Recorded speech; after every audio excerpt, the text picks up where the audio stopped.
இல்ல நல்லது செய்வாரு நம்புறீங்களா? நடிகர் நல்லா நடிகர் இல்லைங்க, அவரு நல்லா செய்வாருங்க.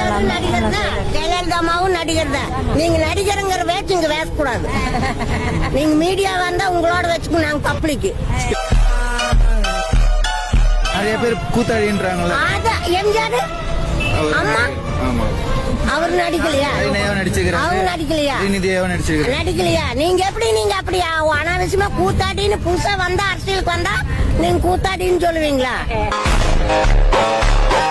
நீங்க கேக்குற கேள்வியே தப்பு. சரிங்கம்மா, இப்ப தற்கொலைன்றாங்களே விஜய் ரசிகர் எல்லாம், எல்லாரும் ஆரம்பத்துல அப்படித்தான் சொல்லுவாங்க. அம்மாவைண்ட அந்த நடிகைக்கு என்ன தெரியும் சொல்லி வேன்ல எம்ஜிஆர் இறந்தப்போ 1989 என்னமோ ஏறினப்ப இறக்கி விட்டாங்க. ஒண்ணும் பண்ண முடியாது அந்த அம்மானால, என்ன பண்ணுன்னு கீழே இறக்கி விட்டாங்க. அந்த அம்மா வந்து 3 தடவை ஆடல, 30 வருஷம் ஆட்சியால. அதேதான் மக்கள் பார்த்து 6 வேணாலும் மேல வைப்பாங்க, 6 வேணாலும் கீழே வைப்பாங்க.